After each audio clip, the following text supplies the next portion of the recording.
tes MPPT sebelum dikirim. MPPT ini bisa di custom.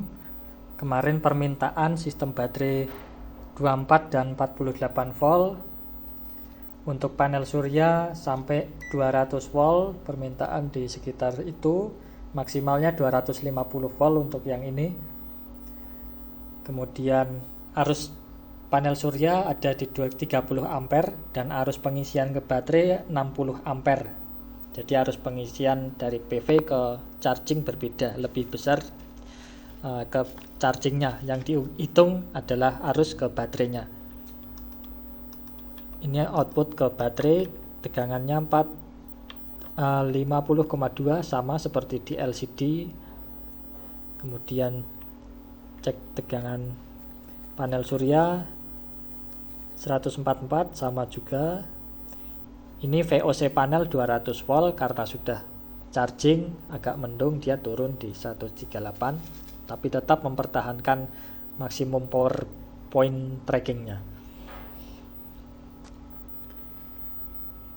Bisa di custom sampai baterai 455 volt. Kemudian PV-nya sampai 500 volt. Jadi jumpernya nanti dipindah. Namun MOSFET-nya harus diganti yang lebih sesuai dengan spesifikasi, lebih tinggi tegangannya. Ini induktor pakai kawat 2,5 mili. Ini harusnya digunakan untuk 40 ampere, tapi tidak masalah.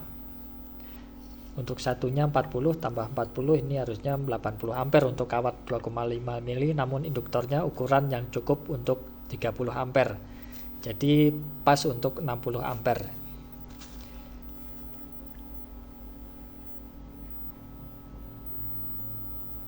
Suhu induktor tidak begitu panas, sudah running dari tadi siang, sekarang sudah agak mendung.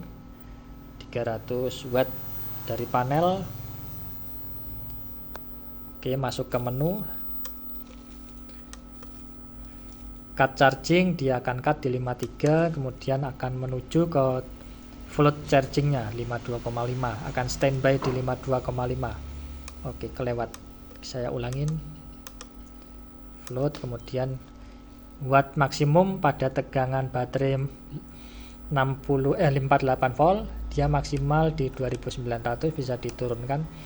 Nanti kalau baterai 24 dia nggak mau 2900, jadi harus di setengahnya, dia nggak bisa naik lagi. Sudah auto mendeteksi baterai juga. Yang tadi itu untuk arus pengisian baterai, bisa dikurangin dari watt yang dinaik turunkan tadi. Kemudian ini kalibrasi baterai, ini voltage kalibrasi PV, ini tegangan panel surya saat sore hari, bisa kita patok batasnya di 90 volt. Kalau sore hari dia tidak mendekati tegangan baterai, sehingga harus pengisian lebih optimal. Jadi tegangan PV tidak turun mendekati tegangan baterai, bisa di setting limitnya.